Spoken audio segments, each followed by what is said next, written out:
Oh, cuando me sacaron la venda, bueno, mira, te digo, y yo estaba en el campo de carne un lechón, tenía las manos tan sucias, no la veía. Cuando me saca la venda, que estaba el doctor todo acá, miro así, como todo sucia. ¿Qué ha dicho el doctor? Este es un viejo mugriento, pero las pecas que tampoco no me las veía. Oh, pero era lo que eres, una alegría. Y cuando el doctor me operó, dice, tenía un ojo cubano y otro argentino. ¡Viva Cuba!, le digo yo. Ay, no, Radio La Chispa, trinchera de ideas.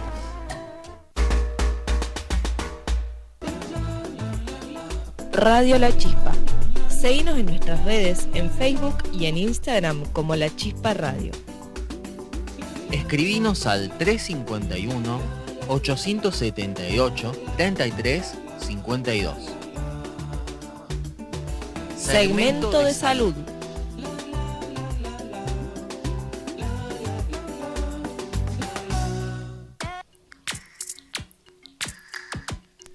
Bueno, volvemos a estar en el aire, en este caso compartiendo con la compañera Eloísa. Buenas tardes a toda la audiencia. Hola Fide, ¿cómo estás? Ya nos saludamos, pero aquí nos saludamos formalmente. Claro, hay que hacer las cosas en vivo para que se note que nos llevamos bien, ¿viste? Si no, Tal cual. Si no se vuelve complicado. Che, bueno, tenemos ahora una entrevista más, ¿o no? Ahora estamos iniciando un segmento que no es un segmento totalmente nuevo, pero viene con renovación. Ah, me salió la R cordobesa. Viene con renovación. Vamos a ampliar el debate de la salud visual hacia la salud en términos más amplios en este programa de La Fragua. ¿Qué quiere decir eso? Vamos a empezar a charlar sobre numerosas problemáticas que afectan a nuestra población y que merecen ser atendidas por los distintos sectores de la sociedad, particularmente merecen ser atendidas desde el Estado, ¿no? En este programa vamos a estar en comunicación con Eduardo Maturano, que actualmente se desempeña como el director del médico del Centro Oftalmológico y además de ese cargo muy importante, es profesor de la Cátedra de Parapsicología en la Facultad de Ciencias Médicas de la UNC y además es integrante del equipo de... Bueno, valga la redundancia. Está aquí en el teléfono con nosotros, a ver si nos escucha ahí. Hola Eduardo, ¿estás ahí? A ver, se te escucha muy bajito. ¿Vos nos escuchas bien? Sí, ahí me escuchas. Sí. Un poquito mejor, sí. Ahora se te escucha mejor. ¿Cómo estás, Eduardo? Eloísa te habla. Y aquí estoy con Fidel. Bien. Hola, Eduardo, ¿cómo va? Bien, ¿cómo están ustedes? Aquí emocionados por este nuevo segmento que estamos inaugurando y además también un poco preocupados y preocupadas por la situación que está viviendo la sociedad en relación con el dengue, que es precisamente de lo que queremos charlar hoy. Exactamente. Pues ahí queríamos aprovechar justamente este segmento para empezar a informar sobre este tema tan complicado que nos ha tenido a todos. Por ahí para empezar queríamos pedirle si nos podría hacer un resumen bastante breve, digamos, de qué se trata el dengue, qué es esta enfermedad que está azotando tanto a la gente en Argentina particularmente. Bueno, mira, el dengue es lo que se conoce como enfermedad metaxémica.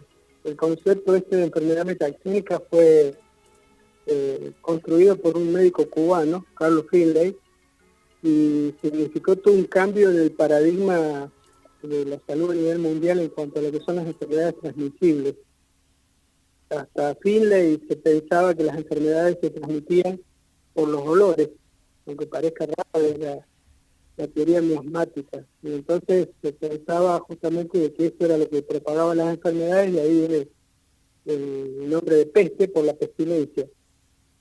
Finlay descubrió que este mosquito, la Aedes aegypti, que participa de esta enfermedad, era el responsable de propagar un agente infeccioso, un germen, que en este caso es un virus. No era específicamente en la descripción que él hace el dengue, sino que se refirió a la fiebre amarilla y al virus de la fiebre amarilla, que es también transmitida por este mosquito. Entonces construyó todo un paradigma que cambió la forma de entender las enfermedades, de abordar estos problemas, donde jugó precisamente la participación de personas susceptibles a la enfermedad, personas contagiadas, infectadas, un puente entre ambas, establecido por un vector, en este caso por un mosquito, y un ambiente que hiciera favorable, que fuera proclive a que esto sucediera. Y bueno, esa es la idea más básica, digamos, y cobró importancia a nivel mundial y todavía se sostiene. De hecho, el 3 de diciembre de cada año nosotros hacemos un recordatorio de lo que llamamos el Día del Médico, y que tiene que ver precisamente con la figura de Carlos Finlay. Entonces, es importante que tengamos esto en cuenta.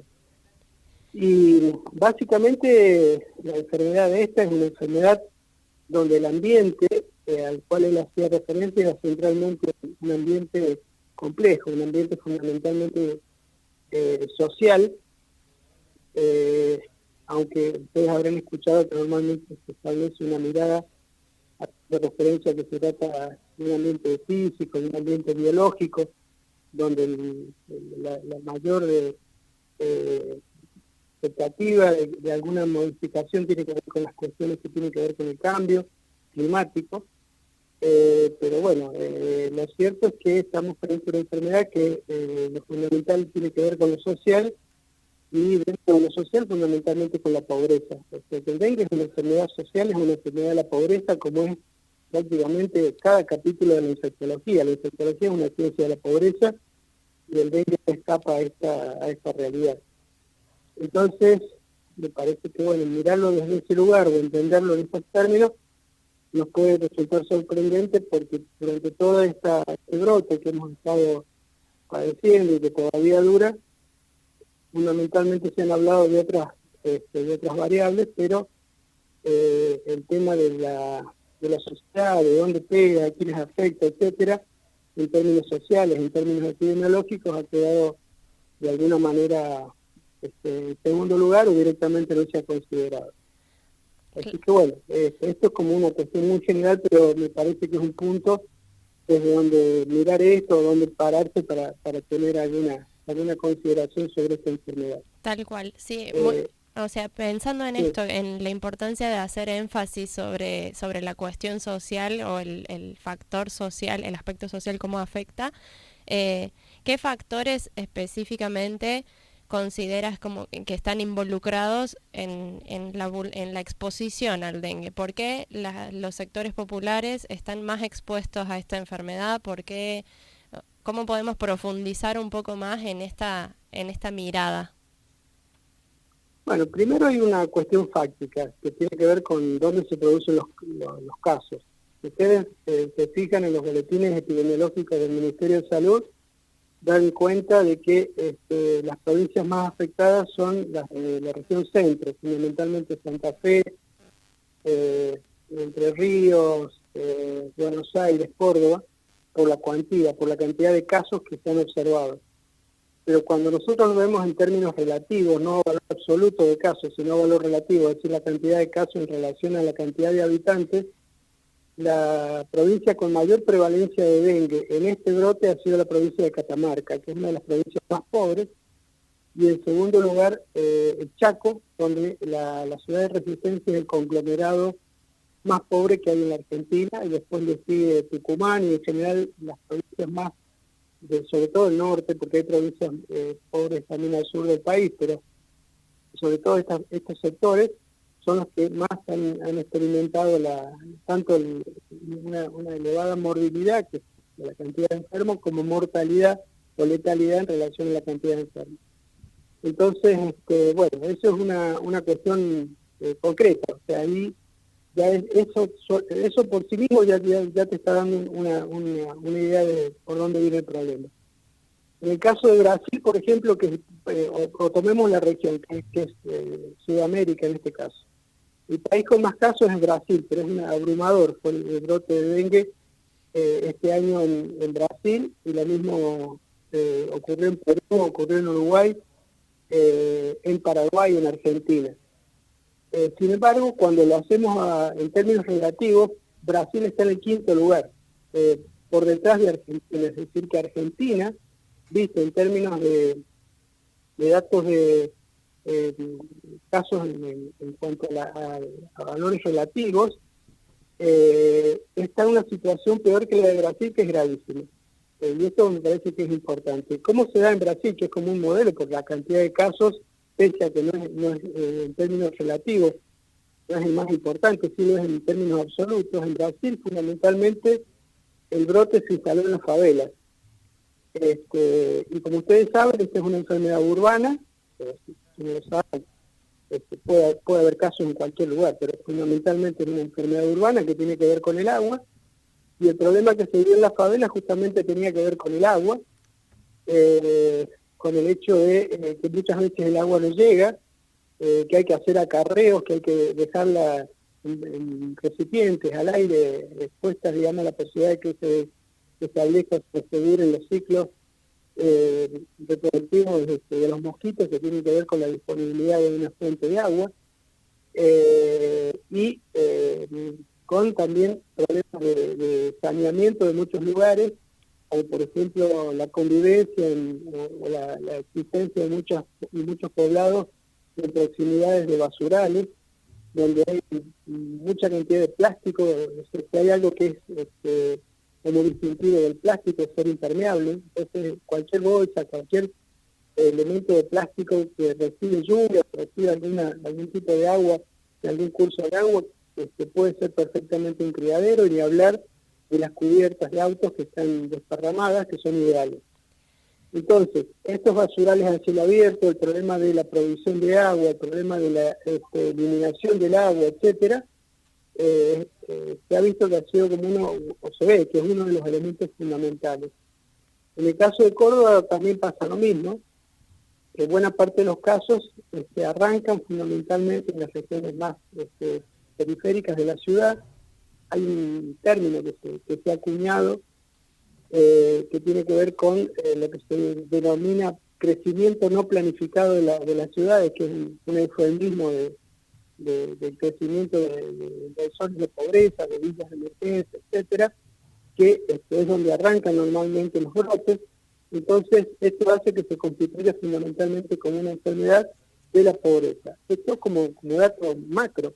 Y después tener lo concreto. O sea, si bien el mosquito es peridomiciliario, puede ingresar a las viviendas, pero no es lo mismo si yo en mi casa en verano lo paso con el aire acondicionado encendido, que eso de por sí genera una temperatura que no favorece al mosquito, que si el mosquito ingresa y hace más calor adentro de la casa que afuera.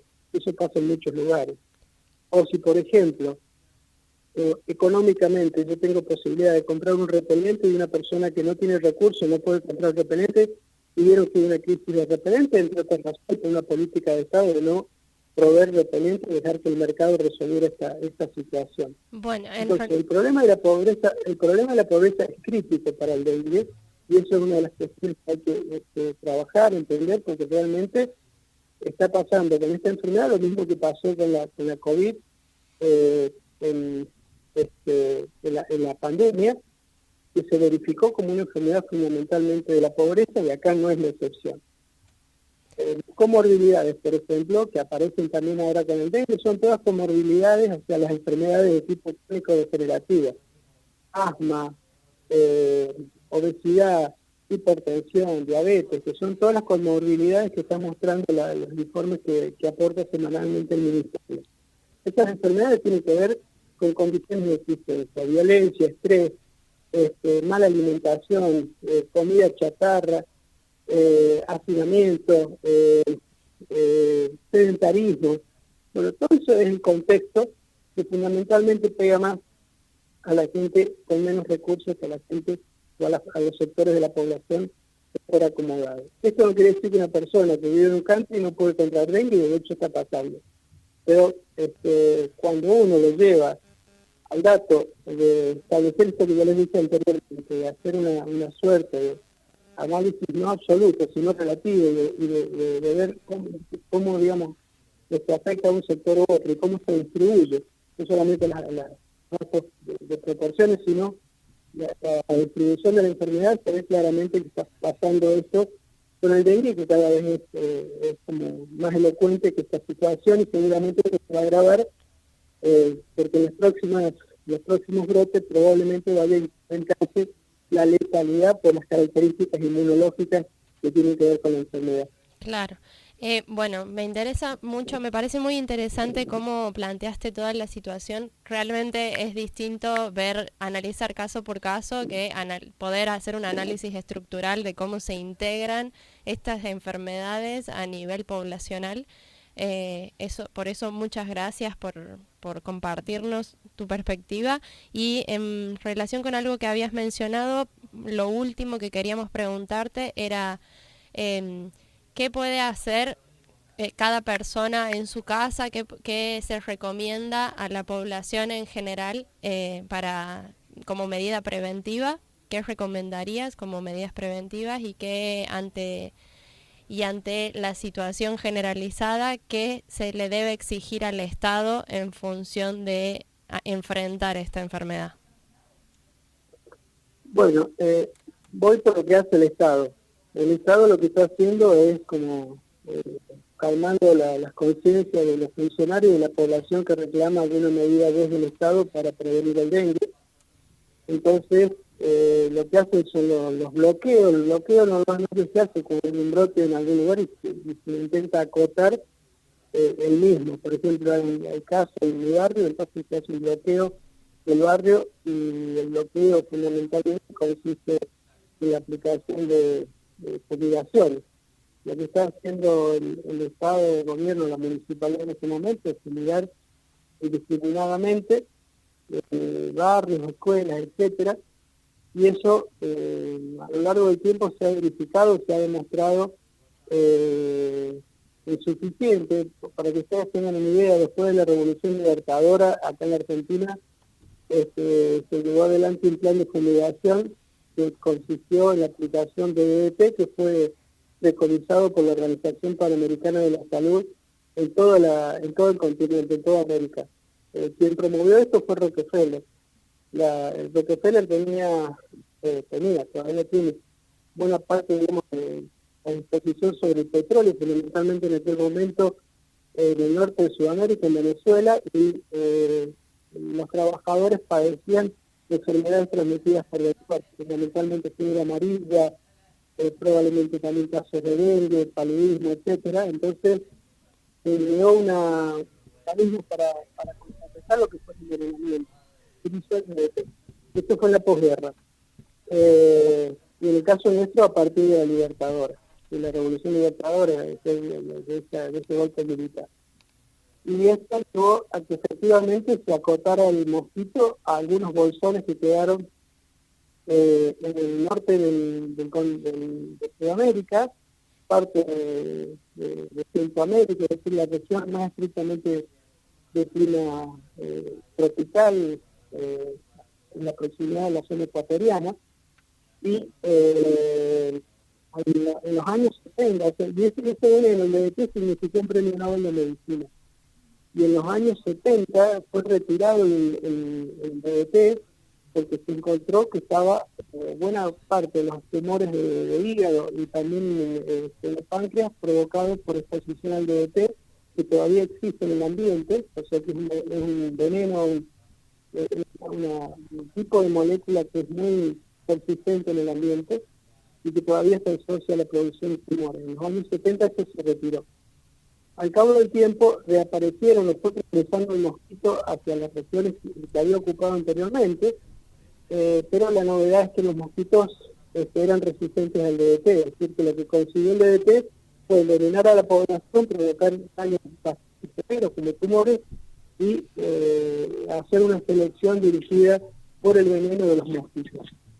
En este momento se aplican cantidades de venenos por la extensión de la frontera agrícola, tanto en Brasil como en Paraguay como en Argentina. Se está generando una sabanización, es una sabana que antes era en montes para realizar cultivos, y esto está generando una presión también sobre las poblaciones de mosquitos, no solamente para el desplazamiento del mosquito a las ciudades, de selección de especies de mosquitos resistentes a distintos tipos de venenos. en esta dinámica de envenenar escuelas, por ejemplo acá en Córdoba, hubo que cambiar la fórmula de veneno porque encontraron no solamente que los mosquitos y los venenos que se venían utilizando no pasaba nada, hubo que cambiarlo, así que en poco tiempo adquirieron resistencia.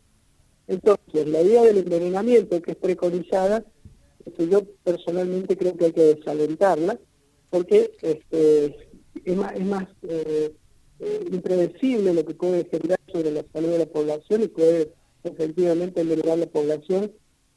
Fíjense, por ejemplo, que la UPC planteó algo que era bastante interesante, que más que aplicar veneno, desyullar los alrededores de las escuelas, porque precisamente los mosquitos, sobre todo los días de calor, se guarecen en las zonas donde hay pastizales, donde hay yuyos. Entonces se propuso el desyullamiento, el saneamiento, por lo menos en ese aspecto, en las zonas linderas.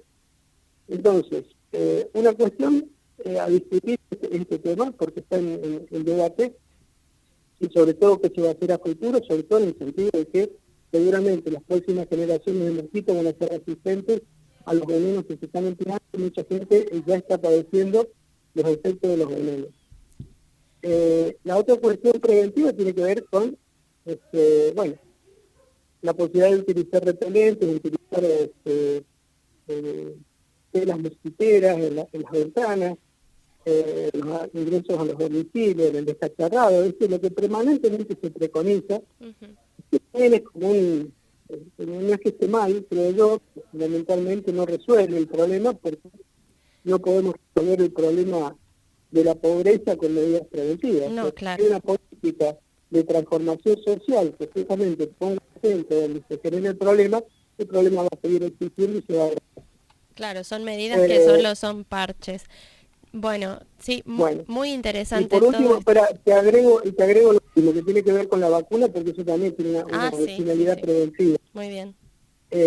Nosotros tenemos aprobadas 2 vacunas. Una es Demaxia, que es de Sanofi Pasteur, que es una vacuna que se aprobó durante la sesión de Matrix, pero no está en el calendario vacunal. Perdón. Y esa vacuna tiene una dirección, la vacuna que fue el hecho de que en Filipinas se vacunó y posteriormente las personas que habían sido vacunadas murieron. Muchas personas murieron, después se porque el título de anticuerpos que generaba la vacuna no era adecuado, y en vez de tener un efecto neutralizante sobre el virus, tenía un efecto subneutralizante, o sea, lo captaba, lo presentaba al sistema inmune, el sistema inmune reaccionaba en forma desmedida, y quien padecía las consecuencias de la respuesta inmunológica era la propia persona vacunada.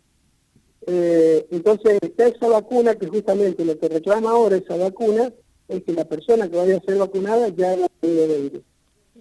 Y después hay una segunda vacuna que ingresó también que está aprobada, todavía no está en el calendario vacunal, que es lo que la gente está reclamando, que presuntamente no tiene esta consecuencia, pero se encuentra en fase 3 de ensayos clínicos. Entonces, me parece que hay que ser prudente, porque ahí ya se sabe que hay cosas que en esta vacuna no están vistas, no están probadas, están en etapa de observación. Después, si quieren, algún día hablamos del laboratorio japonés, porque tiene un comentario bastante interesante de ese laboratorio, como para ver también quién produce esta vacuna, porque los laboratorios todos tienen su historia y es interesante saber en manos de quién ponemos la salud. Entonces, hay una segunda vacuna que yo creo que hay que ser prudentes, se está reclamando vacunar, pero bueno, hay que ver, porque también lo fundamental, como en cualquier vacuna, tiene que ver con la respuesta inmune, con la población, con que si se puede o no se puede vacunar a los chicos.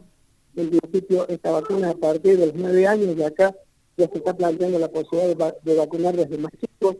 El problema de vacunar o no vacunar a las embarazadas, en principio no hay que vacunar a las embarazadas. Es decir, hay toda una serie de recomendaciones sobre las vacunas, ya es como que me fue demasiado, pero me parece que también sería bueno dedicarle unos minutos a hablar más en detalle a esta cuestión. No, estuvo muy bien y sin duda queda mucha tela por cortar de este tema y de los que surgieron aledaños a esto. Así que seguramente nos vamos a estar comunicando con vos en próximos programas para que puedas seguir ahondando, ¿sí? Desarrollando un poco más todo lo que hoy nos llegamos. Lamentablemente el programa se queda corto para la cantidad de cosas que hay que decir acerca del tema. Pero bueno, en principio agradecerte esta primera entrevista, esta primera llamada y bueno, invitarte a que te acerques todas las próximas veces que desees para que podamos seguir charlando. Bueno, les agradezco mucho y bueno, espero que algo se haya entendido. Gracias. Muchísimas gracias, Eduardo. Bueno, dale. Estamos en contacto. Estamos en contacto. Pasamos al próximo segmento nomás y continuamos con nuestro programa habitual.